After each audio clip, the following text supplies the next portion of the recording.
Greetings everybody. जी मैं Shujat Ali from Medicos Lectures by Shujat, और आज हम डिस्कस करेंगे कार्डियोवैस्कुलर सिस्टम की फिजियोलॉजी और पैथोलॉजी। गैस जैसा कि हम एंडोक्राइन सिस्टम पहले से ही डिस्कस कर रहे हैं, तो अब हमने एक नया सिस्टम स्टार्ट किया है जो कि हमारा CVS।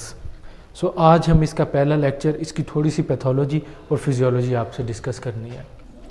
सो सबसे पहले जी कार्डियोवैस्कुलर सिस्टम, ये हमारे पास एक क्लोज सिस्टम है जिसमें हमारा दिल आ जाता है और ब्लड वेसल्स आ जाती हैं। अच्छा, अब हमने जो दिल और ब्लड वेसल्स का कह लिया है ना, तो हार्ट का क्या फंक्शन होता है? एक पंपिंग ऑर्गन है जो कि पूरे जिस्म में खून को सप्लाई करता है। So it pumps blood. तो ब्लड वेसल्स क्या करती हैं?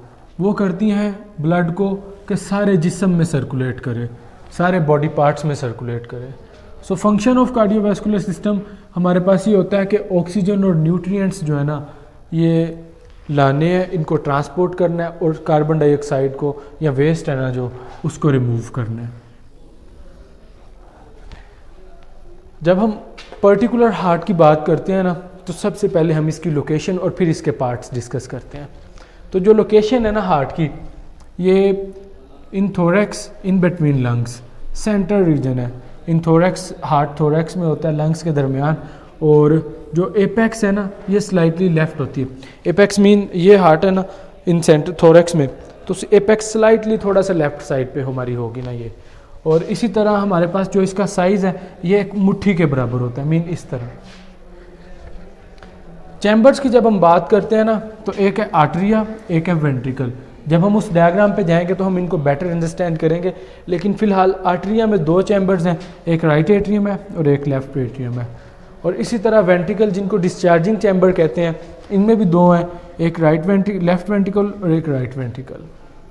जब हम कोरोनरी सर्कुलेशन की बात करते हैं ना, तो ये दो में डिवाइड होती है, एक होती है राइट कोरोनरी और एक है लेफ्ट कोरोनरी। तो ये जो राइट और लेफ्ट कोरोनरी है ना, इनकी आगे मज़ीद डिवीजन होती है। जैसे लेफ्ट कोरोनरी की पहले लेफ्ट डिसेंडिंग होती है, फिर सर्कमफ्लेक्स में डिवाइड होती है, और फिर वो कार्डिक वेन में आ जाती है।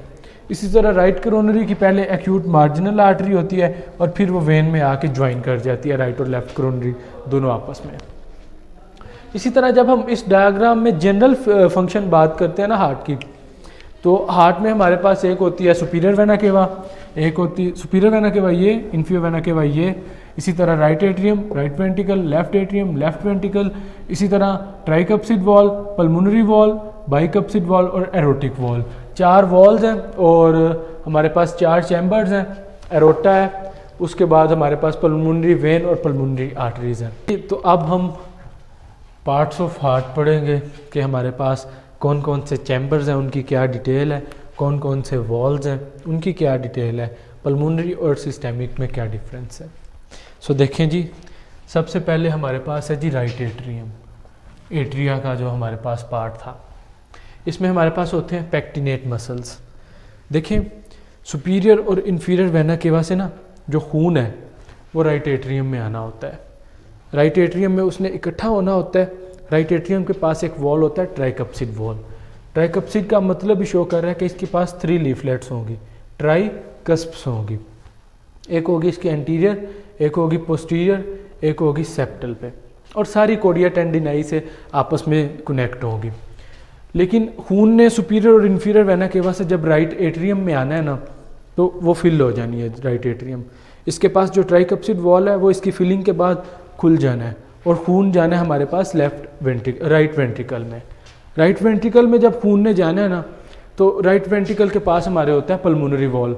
जब उसने फिल होना है तो उसने ओपन होके खून ने चले जाना है लंग्स में, वहाँ पे होनी है ऑक्सीजनेशन, और फिर पल्मोनरी आर्टरी के थ्रू हमारे पास, पल्मोनरी वेन के थ्रू हमारे पास उसने आ जाना है लेफ्ट एट्रियम में। तो लेफ्ट एट्रियम में हमारे पास क्या प्रोसीजर होगा? खून हमारे पास आया जी इस लेफ्ट एट्रियम में। लेफ्ट एट्रियम के पास वॉल होता है मिट्रल वॉल। मिट्रल का क्या मतलब है जी? अब कि इसके पास होगी 2 फ्लैप्स, जो कि तकरीबन 4 से 6 स्क्वायर सेंटीमीटर्स का ये वॉल होता है। तो जब उसने फुल हो जाना है ना, तो फिर वो मिट्रल वॉल ने ओपन होना है और खून ने आ जाना है हमारे पास लेफ्ट वेंट्रिकल में। तो जब लेफ्ट वेंट्रिकल फिल होगी ना, तो उसके पास एक वॉल होता है एरोटिक वॉल, वो ओपन होगा और खून हमारे पास जाएगा एरोटा में और फिर देन एरोटा से पूरे जिस्म में वो सर्कुलेट करेगा। अब जी हम डिस्कस करते हैं कि पल्मोनरी सर्कुलेशन क्या है। सो पल्मोनरी सर्कुलेशन में हमारे पास लो रेजिस्टेंस होती है, इसका नाम ही शो कर रहा है पल्मोनरी एंड सर्कुलेशन, जो कि लंग्स जिसमें इन्वॉल्व होते हैं वो हमारे पास पल्मोनरी सर्कुलेशन है। और सिस्टेमिक सर्कुलेशन में हाई रेजिस्टेंस होती है क्योंकि बॉडी सिस्टम्स इन्वॉल्व होते हैं और हाई प्रेशर इसमें होता है हमारे पास सिस्टेमिक सर्कुलेशन के केस में। तो अब हम एक्शंस की बात करते हैं जो कि हार्ट परफॉर्म करता है।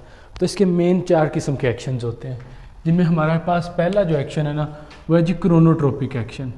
अच्छा जी, अब ये क्रोनोट्रोपिक एक्शन क्या है?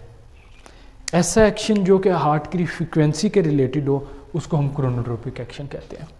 जैसा कि टैकीकार्डिया की कंडीशन में फ्रीक्वेंसी इंक्रीज़ कर जाती है हार्ट बीट की, तो हम कहते हैं कि ये टैकीकार्डिया हो गया।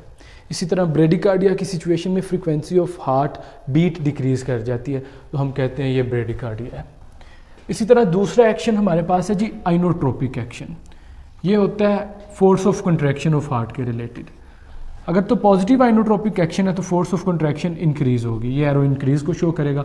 तो अगर तो नेगेटिव आइनोट्रोपिक एक्शन है तो फोर्स ऑफ कंट्रैक्शन डिक्रीज़ होगी, ये एरो डिक्रीज़ को शो करेगा। तीसरा एक्शन हमारे पास है जनाब ड्रोमोट्रोपिक एक्शन। ये कंडक्शन थ्रू हार्ट उसको शो करता है।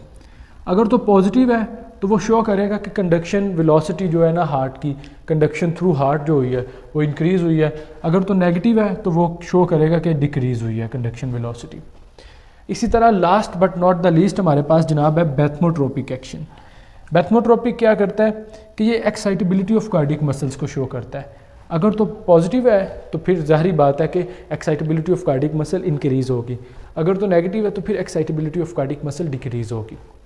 इस तरह एक्शंस के बाद हमारे पास हार्ट वॉल्स आ जाती हैं। तो हमारे पास 3 हार्ट वॉल्स हैं, epi mean outer, myo middle layer and endocardium is inner wall. इसी तरह हमारे पास हार्ट मसल्स के कुछ फीचर्स जब हम बात करते हैं ना कि कार्डियक मसल्स के फीचर क्या हैं, तो पहला है कि साइज स्मॉल होता है, फिर एक सिंगल सेंट्रल न्यूक्लियस होता है और ब्रांच भी होता है। इस तरह सिंगल सेंट्रल न्यूक्लियस है ना तो आगे ब्रांच हो जाएगा। और चौथा के आपस में कनेक्शन इनका गैप जंक्शंस की वजह से होता है। तो जो वेसल्स हमारे पास है ना वो आर्टरीज, वेन्स और कैपिलरीज हैं। आर्टरीज क्या करती हैं? Carry blood away from the heart, और वेन्स क्या करती हैं? Carry blood towards the heart. और जो हमारे पास कैपिलरीज होती हैं ये एक जंक्शन होता है, ये एक कनेक्शन होता है आर्टरीज और वेन्स का, तो हम उनको कैपिलरीज कहते हैं। अब हम कार्डियक साइकिल के बारे में बात करते हैं। जैसा कि इसका नाम शो कर रहा है cardiac cycle, it is basically a sequence of event between one heart contraction and relaxation। so उस contraction और relaxation के दरमियान हमारे पास जो events होंगे वो हम कार्डियक साइकिल में पढ़ेंगे। मेरी एक सेपरेट वीडियो भी है इसमें, लेकिन मैं इसमें भी आपसे डिटेल डिस्कस करता हूँ। कार्डियक साइकिल में हमारे पास 2 इवेंट्स होते हैं, एक होती है डायस्टोल या डायस्टली जो कि फेज ऑफ रिलैक्सेशन है, एक होती है सिस्टोल जो कि फेज ऑफ कंट्रैक्शन होती है या सिस्टली। तो जब हम डायस्टोल को बात करते हैं ना, ये फेज ऑफ रिलैक्सेशन है। 3 स्टेप्स में ये सारा प्रोसीजर होता है। पहला होता है फेज ऑफ आइसोवॉल्यूमिक रिलैक्सेशन, जिसमें क्या होता है कि हमारे पास जो इंट्रावेंट्रिकुलर प्रेशर है ना, जो दोनों वेंट्रिकल्स के दरमियान प्रेशर है, ये डिक्रीज़ हो जाता है और एरोटिक और पल्मोनरी वॉल क्लोज हो जाते हैं। तो उसकी वजह से हमारे पास रिलैक्सेशन आती है और हम यहाँ पे एक साउंड सुनते हैं जिसको हम सेकंड हार्ट साउंड कहते हैं। इसी तरह फेज ऑफ रैपिड फिलिंग में हमारे पास एट्रियोवेंट्रिकुलर और सेमिल्यूनर दोनों वॉल्स ओपन होते हैं और हम यहाँ पे थर्ड हार्ट साउंड को सुनते हैं। इसी तरह हमारे पास तीसरा पॉइंट होता है आर्टीरियल सिस्टोल का, और जब हम सिस्टोल की बात करते हैं ना तो ये फेज ऑफ कंट्रैक्शन होती है हमारे पास। कैसे फेज ऑफ कंट्रैक्शन होती है? पहला पॉइंट होता है इसमें isovolumic contraction, just like that of isovolumic relaxation, कि जो हमारे पास आर्टिरियोवेंट्रिकुलर वॉल है वो भी क्लोज है और एसएल वॉल दोनों क्लोज्ड है। उसके बाद इसमें हमारे पास एक होती है पीरियड ऑफ रैपिड फिलिंग और एक होती है स्लो। सो जो रैपिड फिलिंग है ना ये 1/3 होती है और इसमें 70% ब्लड इजेक्ट हो जाता है, और जो स्लो फिलिंग है ये 2/3 होती है और इसमें ऑलमोस्ट 30% ब्लड हमारे पास इजेक्टेड आउट हो जाता है।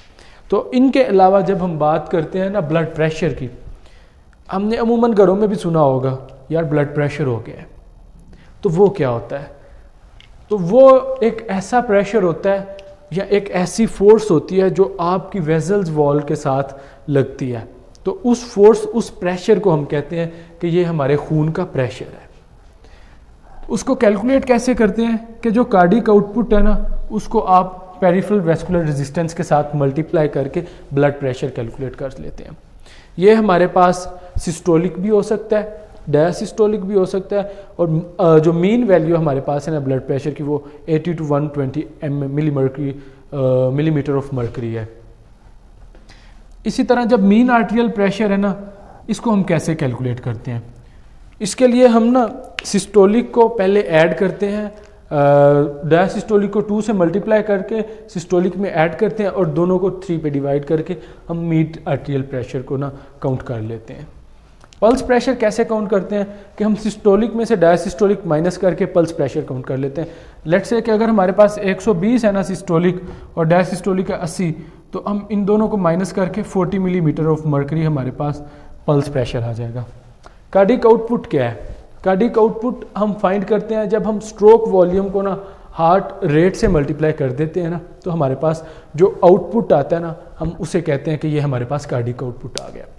सो गाइज, ये हमारा आज का लेक्चर था पैथोलॉजी और पैथफिजियोलॉजी, मीन्स के फिजियोलॉजी और पैथोलॉजी को कंबाइन करके हमने एक लेक्चर बनाया था कार्डियोवैस्कुलर सिस्टम पे।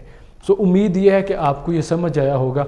So don't forget subscribe medicos Lectures by Shujaat. Thank you so much.